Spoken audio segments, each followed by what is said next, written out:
વાલા ખેડૂતો, મારી વાડીએ અતુરની 37 નંબરની મગફળી કાઢવાનું ચાલુ થઈ ગયું છે. જોઈ શકો છો, મારી પોતાની વાડી છે અને કેવી રીતના ટ્રેક્ટર હાલે છે આપણે જોઈ લઈએ.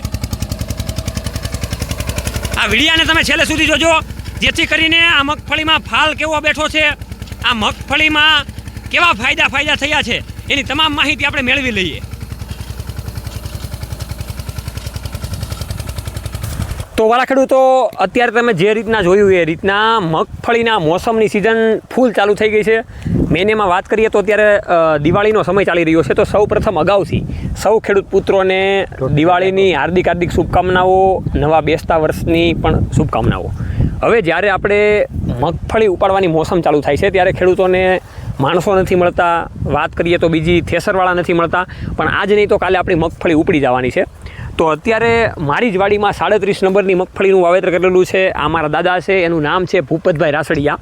તો આપણે એ જોવાનું છે કે આમાં ફાલ ફૂલ કેવા બેઠેલા હતા, અત્યારે ફાલ કેવો બેઠેલો છે, દાણાની સાઇઝ કેવી છે, ભરાવદાર દાણો કેવો થયો છે, બીજા ખેડૂતોના મગફળી વાવી જોઈએ કે ના વાવી જોઈએ એની માહિતીની આપણે વાતચીત કરવાની છે. સૌ ખેડૂત પુત્રને આ સાગર રાસડિયા ખેડૂત પુત્રના વંદન, અભિનંદન. છેલ્લે સુધી આ વિડીયો જોજો જેથી કરીને તમને ખબર પડે, કેમ કે અતુર એગ્રીનું આમાં બિયાણ વાવેલું છે. તો એ બિયાણ પણ કેવું સારું એવું છે એની પણ આપણે વાતચીત કરી લઈએ. તો દાદા, આ ખેડૂત પુત્ર ગુજરાતી પ્લેટફોર્મ એટલે માત્ર એક ખેડૂતનું પ્લેટફોર્મ નહીં, પણ ગુજરાતમાં વસતા ખૂણે ખૂણે જે પણ ખેડૂતો છે એની માટેનો પરિવાર એટલે ખેડૂત પુત્ર ગુજરાતી પરિવાર. દાદા, આપણે આજે મગફળી વાવી 37 નંબરની અતુર એગ્રી લિમિટેડની. હા. તો પેલા તો બિયાણ એનું કેવું હતું? બિયારણ સારું હતું, ગોળ દાણો હતો ને સારું લાઇટવાળું દાણો. હવે એને વાવેતર કેવી રીતના કરવાનું હોય? ઉભળી હોય કે પછી સાહે વાવવાની હોય? ઉભળી હોય. અને આપણે જે આ વાવેતર કરેલું એ કેટલાની જાળી અને કેટલા સાહ કરેલા છે? 18ની જાળી હોય, 4 સાહ કેરામાં હોય. તો અત્યારે 4 પ્રકારના સાહ કરેલા છે. હા. હવે આપણે ઉપાડીને જોઈ લઈએ જેથી કરીને બીજા ખેડૂતોને ખબર પડે કે ભાઈ કેવો ઉતારો બેઠો છે. હા. તો ખેડૂતો, આમાં તમે જે રીતે જોયું એ રીતે મિની ટ્રેક્ટરથી હાથી હાંકી નાખેલું છે. થોડાક છોડવા આપણે ઉપાડીને જોઈ લઈએ કે ભાઈ કેવો ફાલ ફૂલ ને બધું બેઠું છે.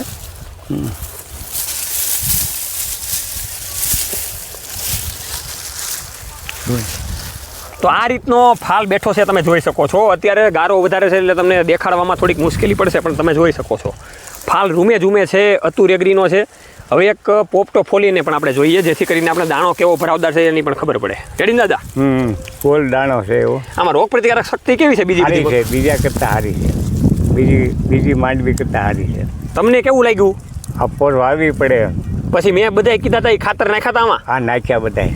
ને વાવવી પડે. 5 વીઘાની વાવવી પડે.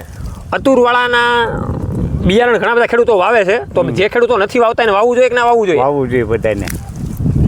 ને સારું બિયારણ સારું છે.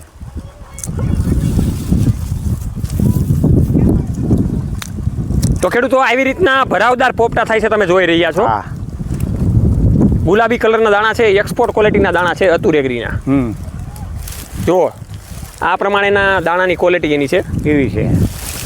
મેઇન આમાં મારે તમને એ પૂછવું છે, રોગનું પ્રમાણ ગિરનાર 4 નંબરની મગફળીમાં કાળી ફૂગનું, બીજા સુકારાનું આવ્યું હતું, ફૂગનાશક ને. તો આમાં આપણે કેવું આવ્યું હતું? નહોતું આવ્યું.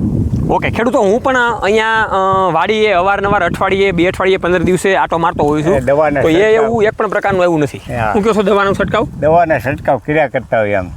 અને મેઇન અત્યારે આ મગફળી કેવી ઉતારામાં બેસે એમ છે કે એ જ્યારે હવે ઉતારામાં સારી છે અને કેસરમાં કાઢીથી ખબર પડે કેટલો ઉતારો આવ્યો એમ. તો એવી રીતના ઉતારામાં મગફળી છે. આવી રીતના અતુરનું બિયારણ મેં વાવ્યું છે.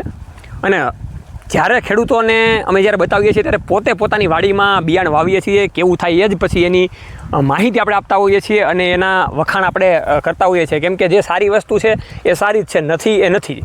મેઇન તો આ અતુરનું અમે બિયારણ વાવેલું છે, એનો પણ તમે કોન્ટેક્ટ નીચે આપેલો છે, કરી શકો છો. આવી અવારનવાર ખેતીવાડીની માહિતી, અમે કેવી રીતના ખેતી પદ્ધતિ અને કેવી ઢબથી ખેતી કરી રહ્યા છીએ એની માહિતી તમને અવારનવાર ખેડૂત પુત્ર ગુજરાતી પ્લેટફોર્મમાં મળતી રહેવાની છે. જય જવાન જય કિસાન, આ બંને છે આપણા દેશની શાન. દિવાળીની શુભકામનાઓ અને નવા બેસતા વર્ષની પણ શુભકામનાઓ. આપણને સારા એવા બજાર ભાવ મળે એ જ આપણે સરકારશ્રી પણ પાસે આશા રાખીએ છીએ. જય જવાન જય કિસાન, આ બંને છે આપણા દેશની શાન.